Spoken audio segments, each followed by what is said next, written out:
মা বোনদের এটাই একটা সমস্যা হইলো, যেখানেই তারা একসাথে হয় কথা না বলে থাকতে পারে না।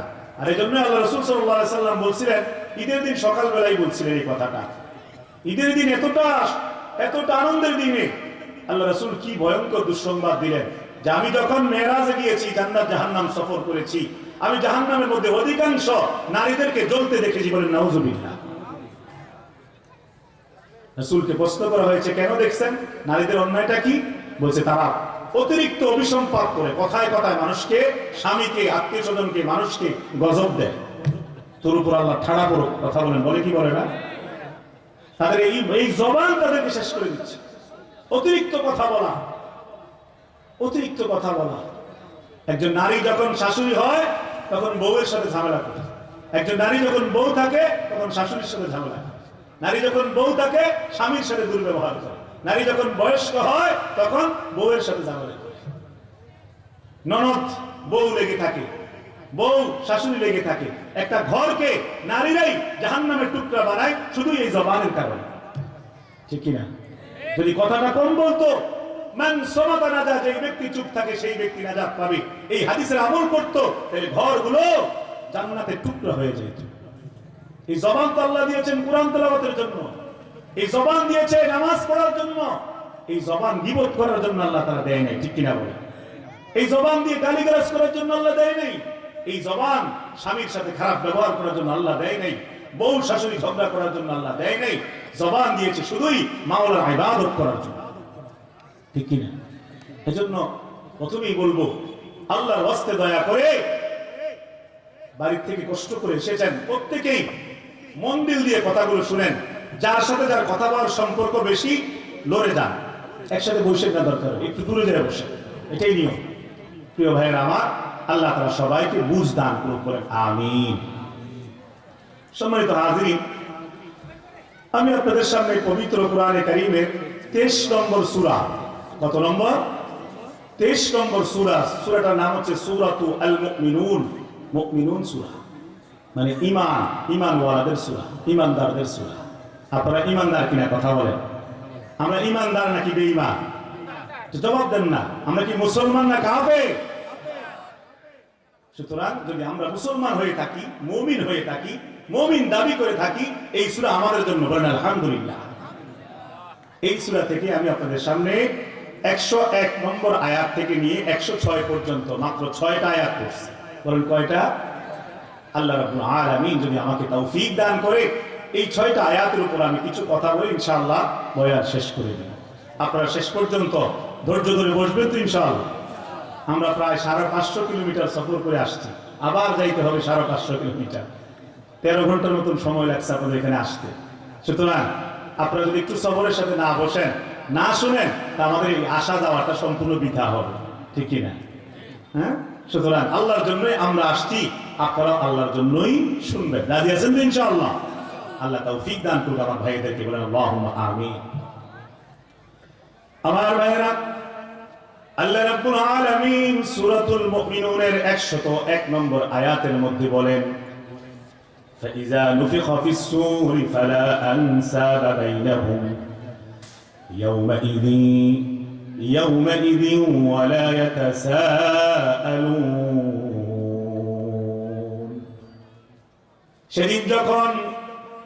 সেদিন মানে কিয়ামতের দিন, যখন কিয়ামত যেদিন কায়েম হবে, ইসরাফিল যখন সিংহায় ফুৎকার দিবে, আল্লাহ বলেন সেদিন আর কোনো আত্মীয়তার বন্ধন থাকবে না, কোনো ভালোবাসা থাকবে না, কোনো রিলেশন থাকবে না।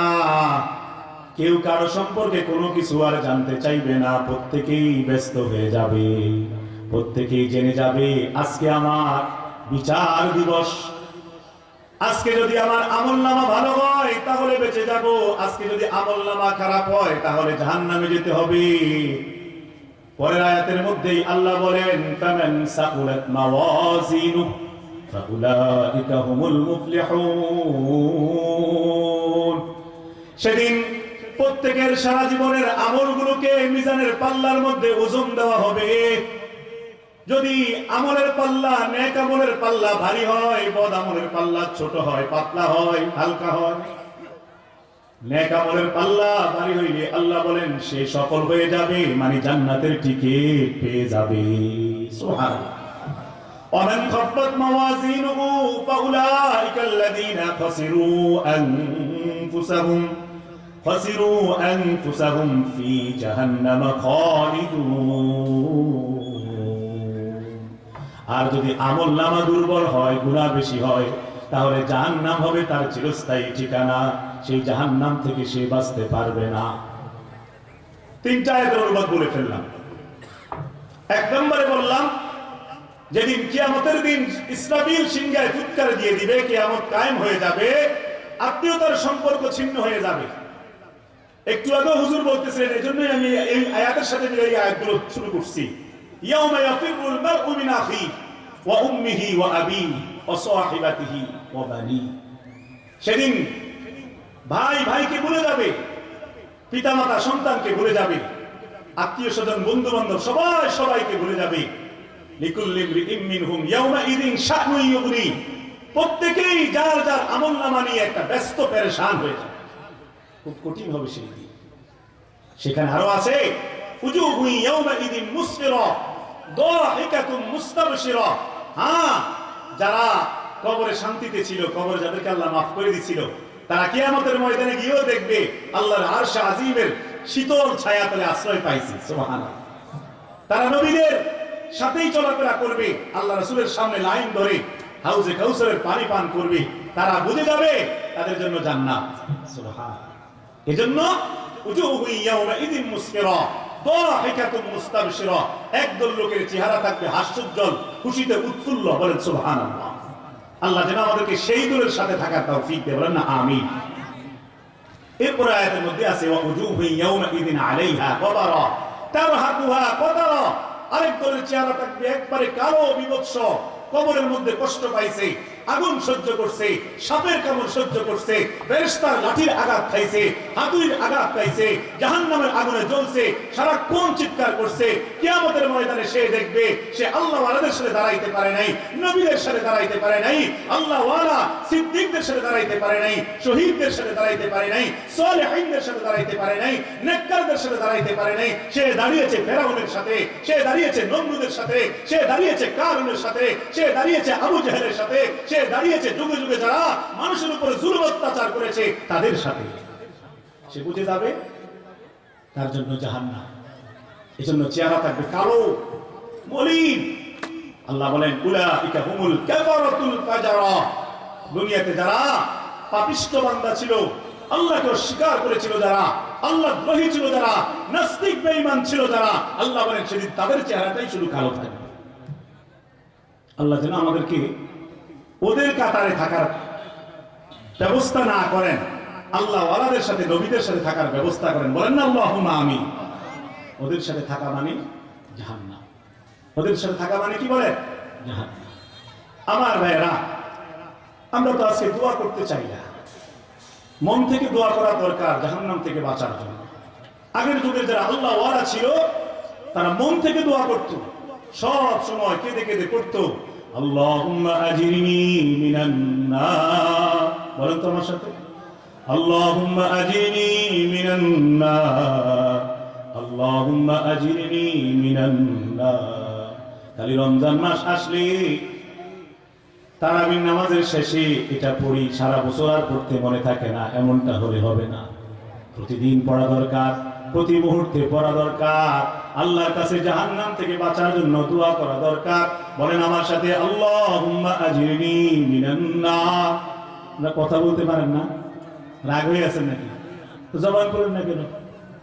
আল্লাহর জন্য আসেন নাই তো আল্লাহর কাছে ক্ষমা চাইলে অসুবিধা কি? বলেন আল্লাহুম্মা আজিরনি মিনান নার, আল্লাহুম্মা আজিরনি মিনান নার। হে রব্বে কারীম, মাওলা আপনি আমাদের সবাইকে maaf করে দেন। বলেন না আমিন। আল্লাহ রাব্বুল আলামিন সূরা ফুরকানে জাহান্নাম থেকে বাঁচার দোয়া শিখিয়ে দিয়েছে। রাব্বুল আলামিন আমাদেরকে বলতে বলেছে রব্বানা সরিফ আন্না আযাব জাহান্নাম ইন্না আযাবাহা কানা গরামা। আয়ে মালিক, আমাদেরকে জাহান্নামের লেলিহান আগুন থেকে হেফাজত রাখেন। জাহান্নামের কষ্ট থেকে বাঁচায় রাখেন, কেননা জাহান্নামে যে পড়বে সে বাঁচতে পারবে না এক মুহূর্তের জন্য, ধারাবাহিকভাবে তার উপর আগুন চলমান থাকবে। বলেন নাউজুবিল্লাহ। রব্বানা ইসরিফ আন্না আযাব জাহান্নাম ইন্না আযাবাহা কানা গরাবা। এভাবে নিয়মিত দোয়া করতে থাকবেন। আমার ভাইয়েরা, আমাদের মধ্যে অনেকে দোয়া করতে গিয়ে হীনমন্যতায় থাকে, না জানি আমার দোয়াটা কবুল হয় নাকি হয় না। বিদেশ যাওয়ার জন্য বারবার লাইন দেয়, টাকা পয়সা জমা দেয়, কিন্তু আল্লাহর কাছে সাহায্য চায় না। হুজুর দেখলে দুই একবার বলে হুজুর দোয়া করিয়েন, বিদেশে লাইন দিছি, কিন্তু নিজে মন থেকে আল্লাহর কাছে বারবার বলে না। আরে আপনার মালিক আপনারও কাছে, হুজুরেরও কাছে। আপনি কি মনে করছেন আল্লাহ শুধু হুজুরের দোয়াই কবুল করে? না না না ভাই, আপনি যদি দিল দিয়ে আল্লাহর কাছে প্রার্থনা করেন, আল্লাহ আপনার ডাকেও সাড়া দিবে। কোরআনে কারীমে আছে, ওয়াইদা সাআলাকা ইবাদি আন্নী ফাইন্নী করিব উজিবু দাওয়াতাদ দাঈ ইযা দাআনি ফালইস্তাজিবু লি। রব্বুল আলামিন কোরআনে বলেন, তারা আপনাকে প্রশ্ন করে, রাসূলকে উদ্দেশ্য করে আল্লাহ বলতেছেন, সাহাবায়ে কেরাম আপনার কাছে জানতে চায়, আল্লাহর কাছে জানতে চায়, আমার কাছে জানতে চায় আমি আল্লাহ কোথায় আছি, আমি আল্লাহ কি কাছে নাকি দূরে, তারা জানতে চায়। হে নবী আপনি জানিয়ে দিন, ফাইন্নী করিব, আমি আল্লাহ খুব দূরে না, আমি আল্লাহ বান্দার অতি নিকটে। সুবহানাল্লাহ। উজিবু দাওয়াতাদ দাঈ ইযা দাআন ফালইস্তাজিবু লি। বান্দা যখন আমাকে ডাকে, প্রত্যেকবার বান্দা যতবার বলে আল্লাহ মাফ করে দেন, আল্লাহ জবাব দিয়ে বলে তোমাকে মাফ করে দিলাম। বান্দা যখন শুধু আল্লাহকে আল্লাহ বলে ডাক দেয়, তখন আল্লাহ জবাব দেয়, লাব্বাইক ইয়া আবদি, আমি হাজির আমার বান্দা। কি লাগবে শুধু বলো। আমার ভাই, আমরা মনে করছি আল্লাহকে ডাকতেছি জমিন থেকে, আর আল্লাহ বুঝি 7 আসমানের উপরে। না না না, এত উপরে আল্লাহ না, আল্লাহ অতি কাছে। আপনি প্রশ্ন করতে পারেন হুজুর কত কাছে, মসজিদে বুঝি আল্লাহ থাকে? না না না ভাই, মসজিদে না, শুধু সব জায়গায় আল্লাহ আছে। আল্লাহ আপনার একেবারে দেহের একেবারে নিকটে আছে। আপনার কত নিকটে আছে এর উত্তর আল্লাহ নিজেই দিচ্ছেন।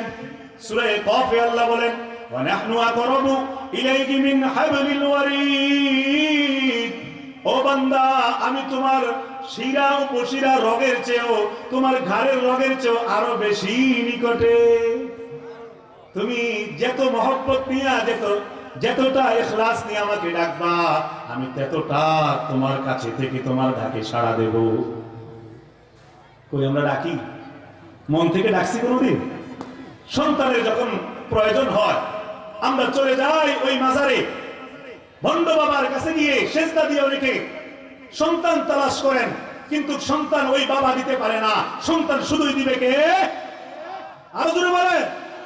সন্তান দেওয়ার মালিক আমার আল্লাহ। ছেলে দেওয়ার মালিক কে বলেন? জোরে বলেন না।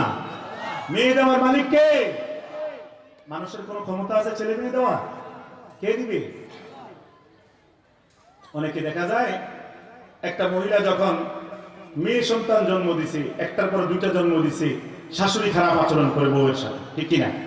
তা আমার ছেলেকে একটা ছেলে জন্ম দিতে পারলি না, শুধু মেয়ে জন্ম দিস, এ কথা বলে বলে লজ্জা দেয় কি দেয় না? আচ্ছা বলেন তো দেখি, আরেক বাড়ি থেকে যে মেয়েটা মা বাপ ছেড়ে আসছে, যে বৌমাটা, তার কোনো ক্ষমতা আছে ছেলে মেয়ে জন্ম দেওয়ার? সন্তানের মালিককে। মেয়ে জন্ম হলে নাকি মেয়ের দোষ? কথা বলেন। মেয়েটা কি, এটা কি মানুষ না? মেয়ে না হইলে কেমন চলতো সমাজ? কথা বলেন। ছেলেও দেয় আল্লাহ, মেয়েও দেয় আল্লাহ, শুধু শুধুই সমাজের মধ্যে দুনিয়া বাড়াবাড়ি। আমার ভাই, ছেলে মেয়ে যে আল্লাহ দেয়, এটা কোরআনে আছে না নাই? দেখেন আল্লাহ কি বলে, আও ইউযাউজুহুম যুকরানা ওয়া ইনাসা ওয়া ইয়াজআলু মান ইয়াশাউ আকীমা। আল্লাহু আকবার। রব্বুল আলামিন বলেন, আমি যার ঘরে চাই, যাকে চাই শুধু ছেলে দেই, সুবহানাল্লাহ, আর যাকে চাই শুধু মেয়ে দেই। কাউকে আবার ছেলে মেয়ে দুইটা দেই, কাউকে আবার মেয়ে ছেলে দুইটাই দেই। 3টা ছেলে 5টা মেয়ে, 2টা মেয়ে 3টা ছেলে, কারো ঘরে 4টা ছেলে 1টা মেয়ে। এই সব কিছুর কারিগর যিনি, তিনি কে? রব্বুল আলামিন বলেন, ওয়া ইয়াজআলু মান ইয়াশাউ আকীমা।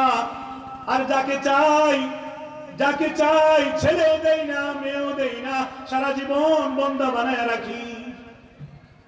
কাউকে 5 বছর পর্যন্ত সন্তান দেই না, ধৈর্যের পরীক্ষা নেই। কারো ক্ষেত্রে 10 বছর পর্যন্ত সন্তান দেই না, হঠাৎ করে আবার প্রসেসিং হয়ে যায়, সন্তান এসে যায়, ঠিক কিনা বলে? আমাদের এমন আত্মীয় আছে 16 বছর পরে ছেলে একটা হয়েছে, এরপরে একটার পর একটা মোট 5-6টা সন্তানও হয়েছে, 16 বছর হয় নাই। কি বলেন, আল্লাহ পারে কি পারে না? আমার ভাইরা, নবী ইব্রাহিমের নাম শুনছেন কিনা? কথা বলেন, জোরে বলেন। যাকে ইব্রাহিম খলিলুল্লাহ বলা হয়, যার উসিলায় ওনার ছেলে সহ যাদের উসিলায় কুরবানির গোশতগুলো খায়, ঠিক কিনা বলে?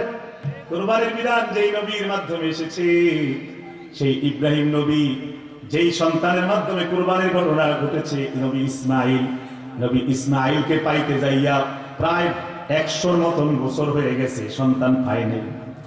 পাইছে? সব সময় তিনি আল্লাহর কাছে দোয়া করতেন, রব্বি হাবলি মিনাস সালিহিন, রব্বি হাবলি মিনাস সালিহিন, রব্বি হাবলি মিনাস সালিহিন। কোন মাজারে যায় নাই, কোন ভন্ডের পায়ে গিয়ে সেজদা দেয় নাই, শুধুই চাইছে কার কাছে? সব সময় বলছে, মালিক আমাকে একটা সন্তান দেন, একটা সন্তান দেন, একটা সন্তান দেন। আল্লাহ রাব্বুল আলামিন চুপ করেছিল, উত্তর দেয় নাই। আল্লাহর যেদিন ইচ্ছা হয়েছে সেদিন আল্লাহ তাআলা জানিয়ে দিলেন, ফাবাশশারনাহু বিগুলামিন হালিম, যাও সুসংবাদ নাও, নেককার সন্তান এবার আসতেছে। শুধু নেককার না, এটা নবী হবে। একটা না, 2টা ছেলে হবে, 2টাই নবী হবে। একটার নাম ইসমাঈল, একটার নাম ইসহাক। নবী ইব্রাহিম দোয়া করলেন, আলহামদুলিল্লাহিল্লাযী ওয়াহাবা লি আলাল কিবারি ইসমাঈল ওয়া ইসহাক। কি ভাই, দোয়ার মতন দোয়া করলে 100 বছর পরে আল্লাহ তাআলা সন্তান দেয়, ঠিক কিনা বলেন? আজকে আমরা দোয়া করে ছেড়ে দিছি, দোয়ার প্রতি কোনো আগ্রহ নাই। আমার ভাই, দিল থেকে দোয়া করতে হবে, আল্লাহ যেন আমাদের জীবনের সমস্ত গুনাহগুলো মাফ করে দেয়। দোয়ার মতন দোয়া করতে রাজি আছেন তো ইনশাআল্লাহ? আজকে দোয়া তো নাই, গুনাহের মধ্যে ডুবা। সকালেও গুনাহ করে, দুপুরেও গুনাহ করে, সন্ধ্যায়ও গুনাহ করে, আর রাত যত বাড়ে যুব সমাজের গুনাহ তত বাড়তে থাকে, ঠিক কিনা বলে? এক মোবাইল পাইছে, সারাক্ষণ মোবাইল শুধু টানে, ঠিক কিনা বলে? রাতের গভীরে মোবাইলের মধ্যে যত নোংরা জিনিস আছে আজকে যুব সমাজ দেখতে থাকে, একটা বার চিন্তা করে না, আরে আমি যত রাত পর্যন্ত মোবাইলে খারাপ জিনিস দেখতেছি, হয়তো দুনিয়ার কেউ জানতেছে না, বন্ধু জানে না, মা বাবা জানে না, আত্মীয় স্বজন জানে না, আমি ঘরের মধ্যে ল্যাপটপ গায়ে দিয়া, কানের মধ্যে ইয়ারফোন লাগাইয়া খারাপ নর্তকীর রাস্তা দেখতেছি, কিন্তু কেউ না জানুক, আমার মালিক আল্লাহ তো জানে। কথা বলেন, সেই আল্লাহ তো দেখছে, সে আল্লাহ তো বললো, আলাম ইয়ালাম বিআন্নাল্লাহা ইয়ারা। ও বান্দা, তুমি কি মনে করছো তুমি যা ইচ্ছা তা করতেছো তো আমি কি দেখি না? না, 24 ঘন্টা আমি তোমাকে দেখছি। তুমি কি ভাবছো এভাবেই জিন্দেগি শেষ হয়ে যাবে, এভাবেই জীবন পার হয়ে যাবে? ফজরের নামাজ পড়লা না একটা দিন, প্রতিদিন তুমি 7টা বাজে ঘুম থেকে উঠো, একটা দিন ফজর পড়ো না, ঘুম থেকে উঠেই তোমার রিজিকের জন্য, টাকার জন্য, দুনিয়ার জন্য যত রকমের কাজ আছে সব করতে পারো। দিন রাত আমি আল্লাহ তোমাকে সুস্থ রাখি, আমি আল্লাহ খাবারের ব্যবস্থা করি, আমি রিজিকের ব্যবস্থা করি, আমি তোমাকে রাতের বেলা ঘুম পাড়ায় দেই, আমি তোমাকে সুস্থ রাখি, আমি বিপদ থেকে উদ্ধার করি। আমি আল্লাহর জন্য সারাদিন 5টা বার অল্প অল্প একটু সময় এক ওয়াক্ত তুমি নামাজ পড়ো না, তোমার মতন নাফরমান বান্দা এই জমিনের মধ্যে আর কেউ না। কত মানুষ আছে শেষ কদ্দিন ফজরের নামাজ পড়ছে, বলতেও পারবে না। এই যে কিয়ামত সংক্রান্ত আয়াতটা নিলাম আজকে, কিয়ামত যে হবে এই বিশ্বাস মন থেকে উঠে গেছে। অথচ আল্লাহ রাব্বুল আলামিন বারবার কোরআনে বললেন, মান আমানা বিল্লাহ ওয়াল ইয়াউমিল আখির, আখিরাতের উপর বিশ্বাস করো, আল্লাহর প্রতি ঈমান আনো। বারবার কোরআনে আল্লাহ বলছেন, কিন্তু কারো খবর নাই, কারো খবর নাই। যে যেমন ছিল তেমন চলতেছে, যে যেমন ছিল তেমন চলতেছে। নিজেকে খুব স্মার্ট মনে করে, নিজেকে খুব চালাক মনে করে, নিজেকে খুব সব বুঝে এমনটা মনে করে, আল্লাহকে ভয় করে না। 30 বছর হয়ে গেছে, মৃত্যু প্রতিদিন কবর থেকে ডাকতেছে, কবর প্রতিদিন বলতেছে আনা বাইতুদ দুত, আমি পোকামাকড়ের ঘর, আনা বাইতুল ওয়াহদা, আমি একাকী ঘর। আমার এখানে একাকী আসতে হয়, সাথে কাউকে নিয়ে আসা যায় না। আসার সময় কিছু নিয়ে আসা যায় না, সাদা একটা কাপড়ের কাপড় ছাড়া কিছুই আনা যায় না। অচিরেই তোমার মনন হবে, তুমি নিজেকে যত পণ্ডিত মনে করো, আসলে তুমি কিছুই না। খুব শীঘ্রই কবরে আসতে হবে, খুব শীঘ্রই। প্রতিদিন কবর ডাকে, কোনো পরিবর্তন নাই। কত মানুষকে মরতে দেখে ডেঙ্গু জ্বরে, করোনা ভাইরাসে কত মানুষকে মরতে দেখলো, বন্যায় কত মানুষকে মরতে দেখলো, ভূমিকম্প দেখলো। আল্লাহ এত এত আযাব দিয়ে সতর্ক করতেছে। ফিলিস্তিনের লক্ষ লক্ষ মানুষ শেষ হয়ে যাইতেছে, মায়ানমারে হাজার হাজার মানুষ শেষ হইতেছে, ইরাক, ইরান, সিরিয়ায় হাজারো মুসলমান শেষ হয়ে যাইতেছে। কত মানুষ প্রতিদিন মরতেছে, অ্যাক্সিডেন্টের খবর আসতেছে, কত রকমের বিপদ চলতেছে। তারপরে কোনো অনুমতি নাই, শুধু গুনাহ, শুধু গুনাহ, শুধু গুনাহ। নামাজ নাই, রোজা নাই, জিকির নাই, আল্লাহ নাই, খোদা নাই, শুধু হাসাহাসি, শুধু গাফলত, শুধু বন্ধু বান্ধব নিয়ে আড্ডা দেওয়া, শুধু পাকনা পাকনা মজার মজার আলাপ ছাড়া আর কিচ্ছু জানে না। কথা বলে দুইটা পাকনা কথা বলতে পারলে নিজের সারাক করে ফেলে। চারজন বন্ধুর সঙ্গে একটা হাসেন না কথা বলতে পারলে নিজের পণ্ডিত মনে করে। তুমি ঘোড়ার টিমের পণ্ডিত মিয়া। টাইট একটা প্যান্ট কিনছ, একটা টাইট কোট কিনছ, নিজের চালাক মনে করো। মুখের থেকে তো বিড়ি নামাইতে পারলো না, সিগারেট ছাড়তে পারলো না। যে মুখের মধ্যে আল্লাহ তাআলা দাড়ি দেওয়ার জন্য, দাড়ি রাখার জন্য বলছে, দাড়ি রাখতে পারলো না। রাসূলকে ভালোবাসো বলো, কোন অনুমতি হইল না দিনের মধ্যে। আখিরাত নিয়া, মৃত্যু নিয়া আজকে 30 বছর ধরে ঘরের মধ্যে রঙিন টেলিভিশন চালায় রাখছ। সেই টেলিভিশনের ওয়াইফাই বিল, সেই টেলিভিশনের সমস্ত খরচ তুমি বহন করো। ঘরের মানুষকে গুনাহের মধ্যে লাগায় থুয়ে রাখছ। তুমি কি জানো না তোমার প্রতিটা কাজের হিসাব তোমার মাওলা নিবে? সুম্মা লাতুসআলুন্না ইয়াওমাইযিন আনিন নাঈম। সূরা তাকাসুর আল্লাহ রাব্বুল আলামিন স্পষ্ট বলেছেন, ও বান্দা কি রঙে আছো? আসবা তো একদিন আমার সামনে, প্রতিটা কাজের হিসাব একটা একটা করে নিব, একটা একটা করে নিব। সূরা মুলুকটা পড়ে দেখেন আল্লাহ কি বলছেন, তাকাদু তামাইয়াজু মিনাল গায়স কুল্লামা উলকিয়া ফিহা ফাওজুন সাআলাহুম খাযানাতুহা আলাম ইয়াতিকুম নাদির। জাহান্নামের ভয়াবহ আগুনের লেলিহান আওয়াজে জাহান্নামী পাগল হয়ে যাবে। জাহান্নামে যখন ফেলা হবে, জাহান্নাম থেকে শ্বাস প্রশ্বাস আগুনের আওয়াজটা শুনেই সে অজ্ঞানের মতো হয়ে যাবে। যখন পড়ে যাবে, আযাবের ফেরেশতা বলবে, আলাম ইয়াতিকুম নাদির, আসেনি কি কোন তোমার সতর্ককারী? কেউ তোমারে বুঝাই নাই, কেউ তোমারে ওয়াজ করে নাই? জুমার দিন ইমাম সাহেব বলে নাই যে জাহান্নাম আছে, কবর আছে, মৃত্যু আছে, পরকাল আছে, বিচার আছে? কেউ বলে নাই এগুলো?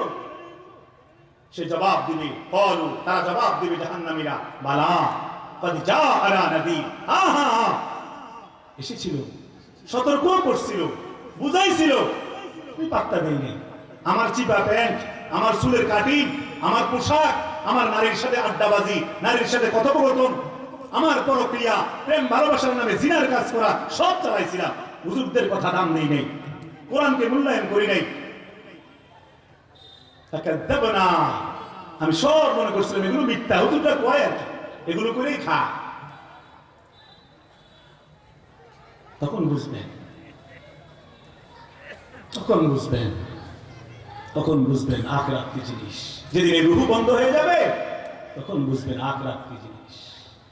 সময় থাকতে সতর্ক হন, সময় থাকতে সাবধান হয়ে যান, সময় থাকতে তওবা করেন, সময় থাকতে নামাজ ধরেন, সময় থাকতে দাড়ি রাখেন, সময় থাকতে জিকির ধরেন, সময় থাকতে হালাল খান, সময় থাকতে মিথ্যা বন্ধ করেন, সময় থাকতে সুদ, ঘুষ, কিস্তি সব অবৈধ কার্যকলাপ বন্ধ করেন।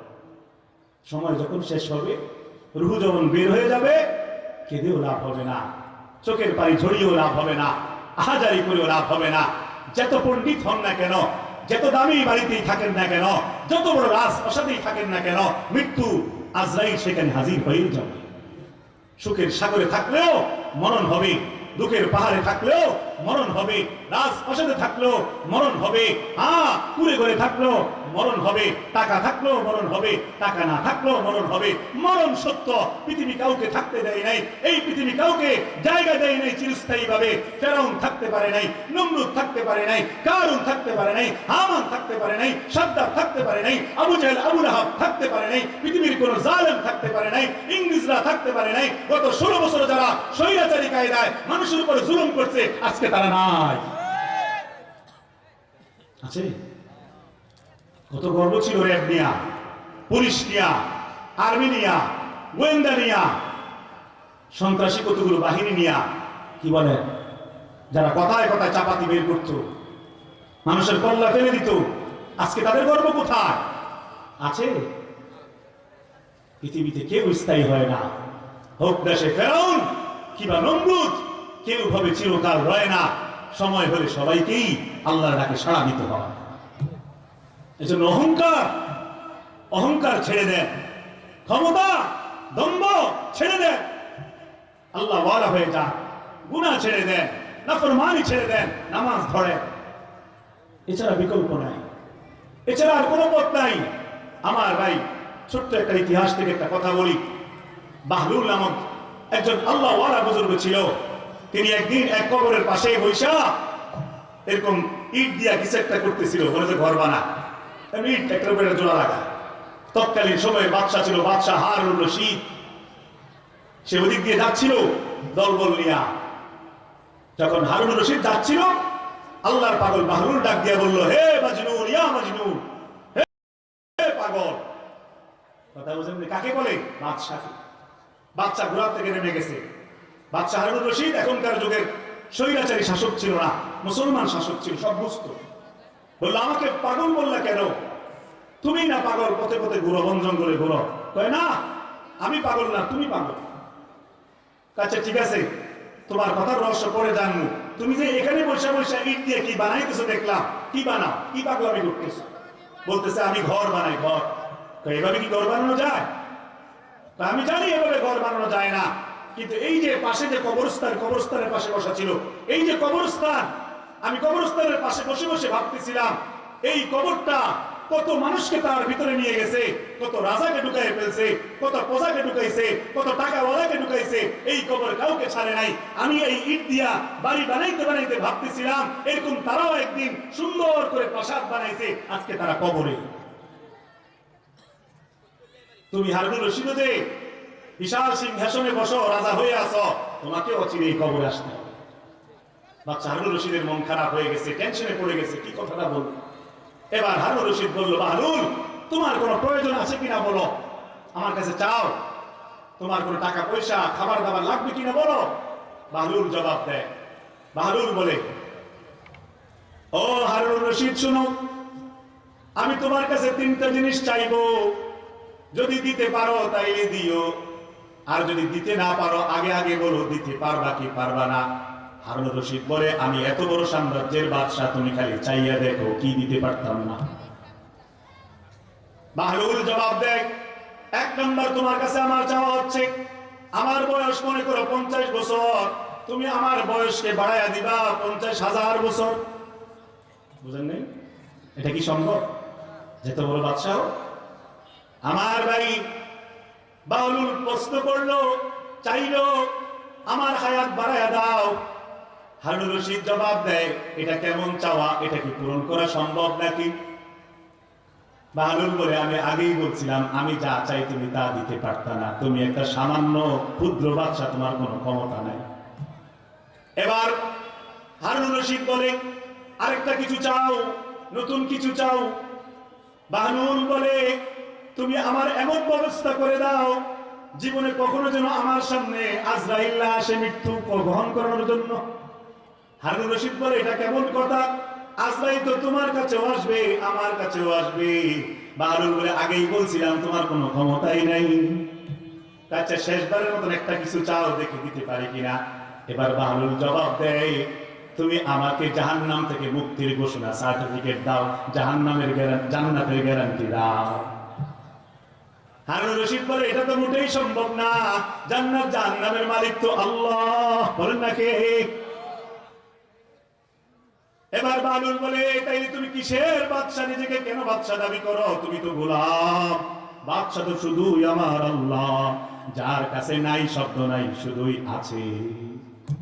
আল্লাহ চাইলে হায়াত বাড়াইতে পারে, আল্লাহ চাইলে মরণ হঠাৎ করে দিতে পারে, আল্লাহ চাইলে দাদার সামনে নাতিকে কবরে নিতে পারে, আল্লাহ চাইলে বাবার সামনে ছেলেকে কবরে নেওয়াইতে পারে, আল্লাহ চাইলে যা চা তাই পারে। আল্লাহ যখন বলে হও, তৎক্ষণাৎ হয়ে যায়। সূরা ইয়াসিনের শেষের দিকে আছে, শেষ আয়াতের আগের আয়াতে আল্লাহ বলেন, ইন্নামা আমরুহু ইযা আরাদা শাইআন আন ইয়াকুলা লাহু কুন ফায়াকুন। আল্লাহু আকবার। আমি যখন কোনো কিছু করার সিদ্ধান্ত নেই, আদেশ দেই, শুধু বলি কুন কুন, হও হও, দেরি হয় না, ফায়াকুন, সাথে সাথে হয়ে যায়। ও বান্দা, গভীর রাতে তোমার কি লাগবে, খালি আমার কাছে একটু চাইয়ে দেখো। একদিন হয়তো কবুল হবে না, নবী ইব্রাহিমের মতো হয়তো দেরি হবে, কিন্তু পাবাই পাবা। ইন আতাইতানি লাইলান আতাইতুকা লাইলান, যদি বান্দা রাত গভীরে আমার দরবারে ছুটে আসো, সিজদায় ছুটে পড়ো, সিজদায় লুটিয়ে পড়ো, চাইতে থাকো চাইতে থাকো চাইতে থাকো, কাঁদতে কাঁদতে কাঁদতে কাঁদতে যদি বলতে পারো আল্লাহ, বলেন না আল্লাহ। এত রাত হয়েছে, আল্লাহ শেষ আস্তানে নামতেছে, একটা ডাক দেন না, বলেন না আল্লাহ। আরো জোরে আওয়াজ দিয়ে বলেন না আল্লাহ, আমাদেরকে মাফ করেই দেন, বলেন না আমাদেরকে মাফ করেই দেন, বলেন বলেন বলেন না আমাদেরকে মাফ করেই দেন, বলেন বলেন সবাই বলেন, আল্লাহ আমাদেরকে মাফ করে দেন। কি বলেন, আল্লাহ খুশি হয়নি? আমার ভাই, যদি গভীর রাতে আপনি আল্লাহকে ডাক দিয়ে বলতে পারেন আল্লাহ আমাদেরকে মাফ করেই দেন, আল্লাহ বলে যা বান্দা, তোকে মাফ করে দিলাম। আতাইতুকা নাহারান, ও বান্দা, রাতে গভীর রাতে ডাকতে পারো নাই, সমস্যা নাই, দিনের বেলা যদি একটা নীরব জায়গায় গিয়ে আমি আল্লাহকে ডাক দিয়া ক্ষমা চাও, অথবা কোনো প্রয়োজন পূরণ করতে চাও, দিনে ডাকলে আমি দিনেও তোমার কাছে রহমত নিয়ে ক্ষমা নিয়ে আসবো, যা চাইবা তা কবুল করব। হয়তো কালকে দেব না, কিন্তু কয়দিন পরে হলেও আমার মতন করে দিয়ে দেব। আল্লাহ বান্দা যেমনি চায় তেমনি দিয়ে দেয় না, একটু ঘুরে পেঁচায় দেয়। ধৈর্যের পরীক্ষা নেয়। কিসের পরীক্ষা নেয়? যদি সাথে সাথে দিয়ে দিত, তাহলে বদরের যুদ্ধ, উহুদের যুদ্ধ হইতো না। কাফের মুশরিককে আল্লাহ একাই, ওই যে আসহাবে, ওই যে আব্রাহার বাদশার যে বাহিনীর মতন সবগুলোকে এমনি মারতে পারতো আল্লাহ, কিন্তু মুসলমানের ঈমান টেস্ট করছে আল্লাহ তাআলা, রক্ত ঝরাইছে আল্লাহ রাসূলের, সাহাবায়ে কেরামের। কি বলে, আল্লাহ চাইলে এমনি দিতে পারতো না? আল্লাহ কি এত এত শহীদ করা দরকার ছিল মুসলমানদের? আইয়ুব নবীকে 18 বছরের মতন কষ্ট পাইল, আল্লাহ চাইলে কি 18 দিনেই সুস্থ করতে পারতো না? কথা বলেন না। আল্লাহ তাআলা দুনিয়াটা বানাইছেন এভাবে, বান্দার সবরের পরীক্ষা নেন, যখন দেন তখন সবটাই দিয়ে দেন। আগে ধৈর্যের পরীক্ষা নেন, বান্দাকে বহু রকম আল্লাহ পরীক্ষা করেন। প্রতিটা পরীক্ষায় যদি আপনি সবর করতে পারেন, একদিন আপনার মনের আশা পূরণ হবেই হবে। এজন্য আমার ভাই, হতাশ হয়েন না, হতাশ হয়েন না। আগে গুনাহ ছেড়ে দিয়ে তওবা করেন। মনে রাখবেন, কপালে জান্নাত মিলে যেতেও পারে, কপালে জান্নাত মিলে যেতেও পারে। আমার ভাই, যদি একবার তওবা করে কিয়ামতের ভয়ে, আখিরাতের ভয়ে, মৃত্যুর ভয়ে যদি গুনাহ ছাড়তে পারেন, নামাজ ধরতে পারেন, হুজুরদের কথা শুনে, কোরআনের কথা শুনে যদি আল্লাহওয়ালা হতে পারেন, বিশ্বাস করেন কোরআনের জায়গায় জায়গায় আল্লাহ তাআলা যে জান্নাতের বর্ণনা দিয়েছে, সেই জান্নাতের মজা অনুভব করবেন। আল্লাহ তাআলা সূরা মুতাফফিফিনে বলেন, ইন্নাল আবরারা লাফি নাঈম, দুনিয়াতে যারা নেক আমল করে তারা থাকবে নিয়ামতে ভরা জান্নাতে। আলাল আরাইকি ইয়ানজুরুন, তারা পরস্পর পরস্পরের দিকে আনন্দের সাথে নিশ্চিন্তভাবে তাকিয়ে থাকবে। তারিফু ফি উজুহিম নাদরাতান নাঈম, আল্লাহ বলেন সেদিন যারা নেককার তাদের চেহারাগুলো খুশিতে উজ্জ্বল থাকবে। ইসকাউনা মির রাহিকিম মাখতুম, সিল মোহর মারনেওয়ালা পাত্র থেকে তাদেরকে শরাব পান করানো হবে। খিতামুহু মিস, এমন সিল থাকবে এই পাত্রের মধ্যে, সেই পাত্র থেকে জান্নাতের খুশবুওয়ালা ঘ্রাণ বের হবে। আল্লাহ বলেছেন ওয়া ফি যালিকা ফালিয়াতানাফাসিল মুতানাফিসুন। ও বান্দা, দুনিয়া নিয়ে কেন প্রতিযোগিতা করো? কয়টা টাকা বাড়াইবা, বাড়ি বাড়াইবা, গাড়ি বাড়াইবা, এগুলো নিয়ে প্রতিযোগিতা না কইরা জান্নাত নিয়ে প্রতিযোগিতা করো, আসলেই সফল কাম হয়ে যাবা। আমার ভাই, শুধু দুনিয়া নিয়ে সময় দিলে কাজ হবে না, আখিরাত নিয়ে সময় দিলে কাজ হবে। কেমনে বুঝাবো আপনাদেরকে? এত দূরে আসছি আমার ভাইয়েরা, কেমনে বুঝাবো আমি জানি না। ইব্রাহিম ইবনে আদহামের মতন বাদশাহী ছেড়ে দিয়ে জঙ্গলে গিয়ে আল্লাহকে খুঁজে পেয়েছে, আর আপনি আমি মুসলমানের ঘরে জন্ম হয়েও আল্লাহকে খুঁজে পাইলাম না, নামাজ ধরতে পারলাম না। পুরা কপাল, পুরা কপাল। ইব্রাহিম ইবনে আদহাম জামানার বাদশা ছিল, বিশাল সাম্রাজ্যের অধিকারী ছিল। একদিন তিনি ছাদের উপরে, তার রাজপ্রাসাদের ছাদের উপরে আনন্দ করতেছিলেন, মদ নিয়া, নারী নিয়া ফুর্তির মধ্যে ডুবেছিলেন। আল্লাহর হুকুমে আল্লাহ তাকে হেদায়েত দিবে এজন্য একটা দারুণ ব্যবস্থা করছেন। এক ব্যক্তি ছাদের উপরে উঠছে, হতে পারে আল্লাহর পক্ষ থেকে সে গেছে, ছাদের উপরে যাইয়া বাদশার সামনে কি জানি খুঁজে তালাশ করে। ইব্রাহিম ইবনে আদহাম বলল, এখানে কি খুঁজো তুমি? আমি তো আনন্দের মধ্যে ডুবে আছি, তুমি ডিস্টার্ব করতেছে কেন? সে কথা বলে না, শুধু খুঁজে বাদশা ধমক দিয়ে বলল, কথা বলো, কি খুঁজতেছ? ওই ব্যক্তি জবাব দিছে, আমার ঘোড়াটা হারায় গেছে। কি হারায় গেছে? এই কথা কন্যা কাপড়, ঘোড়া হারায় গেছে, ঘোড়া। বাদশা কত, তোমার মাথা ঠিক আছে? এত উঁচা রাজপ্রাসাদের উপরে ঘোড়া আসবে কোত্থেকে? ঘোড়া হারিল কেমন? এখানে ঘোড়া আসবে কোত্থেকে? তখন ওই ব্যক্তি জবাব দিছে, হে ইব্রাহিম ইবনে আদহাম, এই রাজপ্রাসাদের ছাদের উপরে যেরকম ঘোড়া আসতে পারে না, ঘোড়া হারাইতে পারে না, ঠিক এই রাজপ্রাসাদের ছাদের উপরে মদ নিয়া, নারী নিয়া, জিনা ব্যভিচারে যদি ডুবে থাকো, তাইলে জান্নাতও পাওয়া যাবে না। সাথে সাথে বাদশার কলিজার মধ্যে কাপ ভরে উঠছে। কি বললো কথাটা? এটা বলি লোকটা চলে গেছে। বাদশা মদের বোতলগুলো ভাঙ্গা টুকরা টুকরা কইরা নারীদেরকে সব সরাই দিয়া মন খারাপ করে ঘরে চলে আসছে। হ্যাঁ, ঠিকই তো বললো, এই ছাদের উপরে যদি ঘোড়া না থাকতে পারে, তাহলে মদের মধ্যে জান্নাত থাকে কিভাবে? আমি তো গুনাহের মধ্যেই ডুবে আছি। বাদশার কয়েকদিন ধরে মন খারাপ।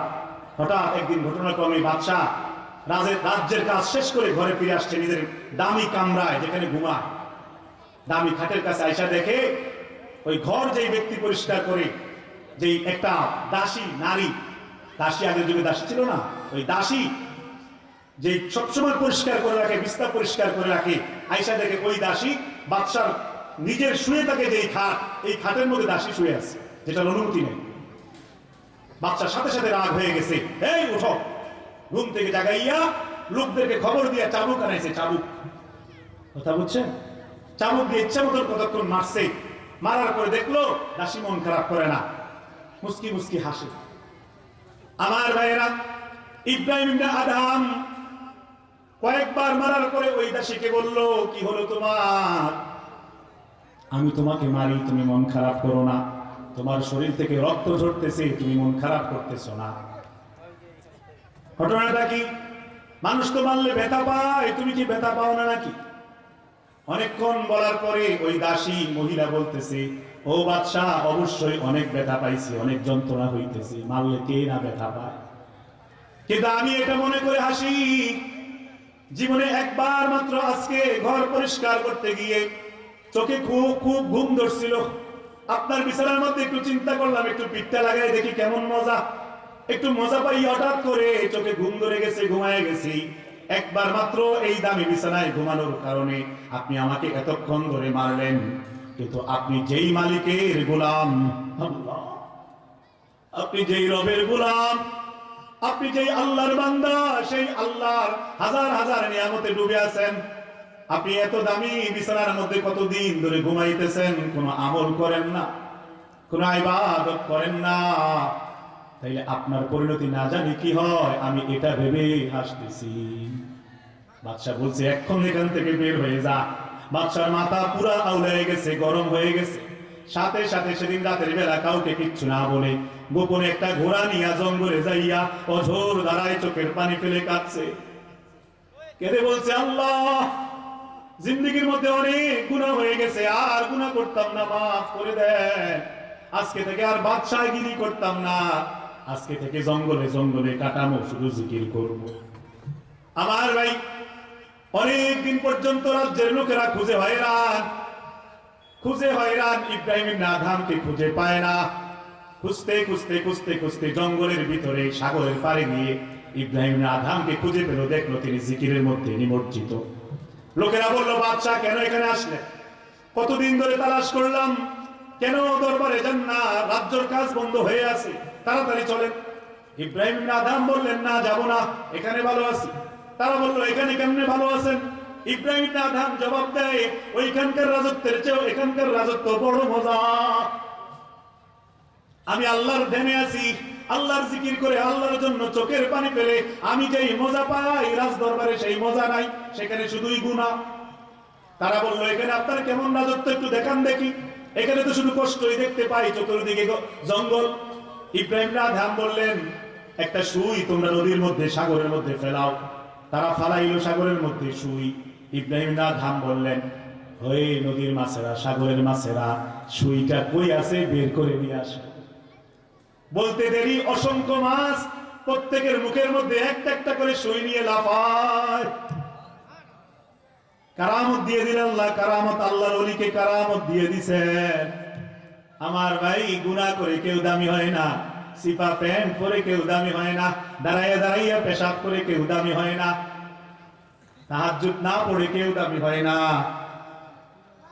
জিকির না করে কেউ দামি হয় না, ফজরের নামাজ ছেড়ে কেউ দামি হয় না, ওজনে কম বেশি করে কেউ দামি হয় না, মিথ্যা বলে কেউ দামি হয় না, মাস্তানি করে কেউ দামি হয় না, স্ত্রীর গায়ে হাত তুলে কেউ দামি হয় না, হত্যা করে খুন করে কেউ দামি হয় না। দামি হয় সে যে আল্লাহর গোলামি করে নামাজ পড়ে। ঠিক কিনা বলেন? জুনায়েদ বুগদাদির নাম শুনছেন কিনা আমার ভাইয়েরা? কথা বলেন না। জুনায়েদ বুগদাদি দামি হয়েছে মাস্তানি কইরা। কথা বলেন। জুনায়েদ বুগদাদির সময়ের কোন রাজা বাদশাকে মানুষ চিনে না, কিন্তু জুনায়েদ বুগদাদিকে কিয়ামত পর্যন্ত মানুষ চিনবে, কারণ আল্লাহকে রাজি করছে। ঠিক কিনা? হাসান বসরিকে মানুষ চিনে কারণ আল্লাহকে রাজি করছে। খাজা মাইনুদ্দিন চিশতিকে মানুষ চিনে কারণ আল্লাহকে রাজি করছে। নারীদের মধ্যে অসংখ্য নারী আছে, রাবেয়া বসরিকে মানুষ কেন স্মরণ করে? কারণ আল্লাহকে জিকির করে রাজি করছে, পর্দা মেনে রাজি করছে। আমার ভাই, বড়ই আফসোস, আমি সত্য কথা বলতে কখনো দ্বিধা করি না। আপনাদের এই অঞ্চলের একটা জিনিস দেখে আমি বড় অবাক হয়ে গেছি। আমাদের অঞ্চলে এটা দেখা যায় না, হয়তো বেপরদা নারীরা চলে। আমার ভাই, কয়েকবার চিন্তা করছি কথাটা বলবো কি বলবো না, কিন্তু না বললে মালিক আমাকে কিয়ামতের দিন ধরবে। আমি বলেই যাব। কথাটা কি জানেন? আমি অবাক হয়ে গেছি, আপনাদের বাজারে বাজারে এলাকাগুলোর মধ্যে নারীরা সবার সামনে প্রকাশ্যে সাইকেল চালায়। বলেন, বাস্তব না বাস্তব? বাস্তব না বাস্তব? এই সাইকেল চালানো ওয়ালা নারী এগুলো কুমিল্লা থেকে আসেনি, ঢাকা থেকে আসেনি, আপনাদেরই, আপনাদের আত্মীয় স্বজন। এটা কোন ধরনের কথা? নারী কেন সাইকেল চালাবে বেপরদা? কথা বলে। আপনি রাগ করতে পারেন আমার সাথে, কিন্তু আল্লাহর জন্য আমাকে বলতেই হচ্ছে। আমাদের কাজই হচ্ছে অন্যায় দেখলে বাধা দেওয়া, তা'মুরুনা বিল মা'রুফ ওয়া তানহাউনা আনিল মুনকার, সৎ কাজের আদেশ দেওয়া, অসৎ কাজে বাধা দেওয়া। নবীদের যেমন দায়িত্ব ছিল, নবীর ওয়ারিসদেরও তেমন দায়িত্ব। আমি দেখছি অন্যায়, তাই বলতে বাধ্য হয়েছি। আপনি রাগ করেন আমার সাথে। আগে যা হয়েছে হয়েছে। যদি একজন ভাই আমার কথা বুঝে থাকেন, সতর্ক করলাম, আল্লাহর জন্য সতর্ক করলাম। আল্লাহর ভয়ে আপনি আপনার বিবিকে, মেয়েকে বেপরদা সাইকেল চালাতে দিতে পারেন না। কথা বলছেন? প্রত্যেককে তার অধীনস্থ ব্যক্তি সম্পর্কে প্রশ্ন করা হবে, প্রত্যেককে জিজ্ঞাসা করা হবে, প্রত্যেককে জিজ্ঞাসা করা হবে, তুমি তোমার নিচে যারা ছিল, তোমার বিবি, ছেলে মেয়ের দায়িত্ব আদায় করছো কিনা? তাই তাদেরকে নামাজ রোজার মধ্যে ফিরাই আনা, এটা আপনার দায়িত্ব। কথা বোঝেন নাই? আমি লম্বা করতে চাচ্ছি না আমার ভাইয়েরা, একটু বসেন। প্রিয় ভাইয়েরা আমার, হক কথা তিতা লাগে, সত্য কথা ভাল লাগে না, কিন্তু একদিন ভাল লাগবে, কিন্তু সেদিন অনেক দেরি হয়ে যাবে, সেদিন অনেক দেরি হয়ে যাবে। এজন্য আমার ভাইয়েরা, আল্লাহর ওয়াস্তে আল্লাহকে ভয় করেন, অন্যায় কাজ, গুনাহ কাজ ছেড়ে দেন, আল্লাহর নেক কাজে জড়াইয়া যান, নামাজ রোজা ধরে দেখেন, দেখবেন অন্তরের মধ্যে শান্তি পাবেন, কামাই রোজগারে বরকত পাবেন, দুনিয়াও সুন্দর হবে, ছেলে মেয়েগুলো নামাজি হবে, ভালো হবে, ঘরটা ভালো হবে, পরকালে যখন যাবেন, মৃত্যু যখন হবে, মৃত্যুটা ভালো হবে, কবর ভালো হবে, আখিরাত ভালো হবে। ঠিক আছে তো ইনশাআল্লাহ? বলেন না ইনশাআল্লাহ? আজকে আফসোস, আজকে বহু মুরব্বী যুবক 60 বছর বয়স হয়ে গেছে, এখনো বিড়ি খাওয়া ছাড়ে না, এখনো গীবত করা ছাড়ে না, এখনো মিথ্যা বলা ছাড়ে না, এখনো টেলিভিশন দেখা ছাড়ে না। ঠিক কিনা বলেন? আল্লাহ তাদেরকে হেদায়েত দান করুন। বলেন না আমিন? আর কয়দিন পরেই মৃত্যু হয়ে যাবে, বয়স হয়ে গেছে বুঝে, তাও যদি গুনাহ ছাড়তে না পারে, এই দুর্গন্ধ যেটার মধ্যে কোনো লাভ নাই, এটা যদি ছাড়তে না পারে, তো কবে ছাড়বে? মরার পরে। এজন্য আমার ভাই, আল্লাহর ওয়াস্তে ভালো মানুষ যা করে সেই কাজগুলো শুরু করি। রাজি আছেন তো ইনশাআল্লাহ? মনে রাখবেন, কোরআনে কারীমের মধ্যে আছে, ওয়া আনফিকু মিম্মা রাযাকনাকুম মিন ক্বাবলি আন ইয়াতি আহাদাকুমুল মাউত। আল্লাহ বলছে তোমরা আমার রাস্তায় খরচ করো, দান করো, ব্যয় করো, কিন্তু একটা সময় আসবে, মৃত্যু যেদিন সময় আসবে, ওই দিন চাইলেও আর দান করতে পারতা না। বহু মানুষ আছে মৃত্যুর সময় আল্লাহকে বলে, আল্লাহ একটু সময় দেন না, ফাসাদদাকা, সব দান করে আসি, ওয়া আকুম মিনাস সালিহিন, একবারে ভালো হয়ে যাব, আল্লাহ একটু সুযোগ দেন না। আল্লাহ বলে, না না বান্দা, আগে কাউকে দেই নাই, এখনো দেব না। এজন্য সময় থাকতে দান করতে হবে, সময় থাকতেই তওবা করতে হবে, সময় থাকতেই গুনাহ ছাড়তে হবে, সময় থাকতেই নামাজ পড়তে হবে। বলেন ইনশাআল্লাহ? বলেন না ইনশাআল্লাহ? বন্ধুর পাল্লায় পড়ে মদ, জুয়া, আড্ডা, ক্যাসিনো, মোবাইলের মধ্যে জুয়া খেলা, টাকা উড়িয়ে দেওয়া, এমন যেন না হয়। এটা ভালো মানুষের কাজ না। আপনার মতন বহু বান্দাকে আল্লাহ তাআলা, অতীতে বহু জাতিকে আল্লাহ তাআলা ধ্বংস করে দিয়েছে, এখন সতর্ক করতেছে ভূমিকম্প দিয়া, আযাব গজব দিয়া, ডেঙ্গু দিয়া। আপনি হয়তো বুঝতেছেন না, বহু জাতিকে আল্লাহ একসাথে মাটির নিচে ডাবায় ফেলছে। বহু জাতি, এরকম হাজার কোটি কোটি মানুষকে আল্লাহ একসাথে জাহান্নামে ছেড়ে দিবে, আগুনের মধ্যে। জাহান্নাম বলবে, আল্লাহ আরো দেন, আরো দেন, আরো দেন। মুমতাজুল ইয়াউমা আইয়ুহাল মুজরিমুন, দেখবেন সেদিন অবস্থা। আপনি কি মনে করছেন আল্লাহ শুধুই আপনাকে দয়া করতেছে, খাওয়াইতেছে দেখা বেঁচে যাবেন? না না না, নাফরমান বান্দার কোনো ছাড় নাই। আমার ভাই, আল্লাহর ওয়াস্তে ইনশাআল্লাহ বলেন, আজকে থেকে সিদ্ধান্ত নেন, হুজুর নামাজ পড়বো। বলেন ইনশাআল্লাহ? হাত তোলেন, বলেন নামাজ পড়বো ইনশাআল্লাহ। হ্যাঁ, নারীদেরকে পর্দায় রাখবো। বলেন ইনশাআল্লাহ? মা বোনদেরকে পর্দায় রাখবো। বলেন ইনশাআল্লাহ? বলেন ওজনে কম বেশি করবো না। বলেন ইনশাআল্লাহ? মানুষকে ঠকাবো না। বলেন ইনশাআল্লাহ? সন্তানদেরকে মাদ্রাসায় শিক্ষা দিব, কোরআন শিক্ষা দিব। বলেন ইনশাআল্লাহ? হাত নামান। সন্তানকে ডাক্তার বানান, ইঞ্জিনিয়ার বানান, সমস্যা নাই, কিন্তু সন্তানকে আখিরাত চিনাইতে হবে, কোরআন শিক্ষা দিতে হবে, আপনার দায়িত্ব। ঠিক কিনা? আবার সন্তানকে মাদ্রাসায় পাঠাইয়া মাস শেষ হলে যদি যে কয়টা টাকা বেতন আসে না দেন, ঘুরান, এটা ঠিক না। আপনার যে ছেলেটা স্কুলে পড়ে, কলেজে পড়ে, তার বেতন ঠিক মতন আদায় করতে পারেন, কিন্তু মাদ্রাসায় যেটা করে, এক্ষেত্রে এসে হুজুরদেরকে নরম পাইয়া 1 মাসের বেতন 3 মাস ঘুরাইবেন, এটা ঠিক না। আল্লাহ কিন্তু বুঝে, আপনার মনে খবর আল্লাহ জানে।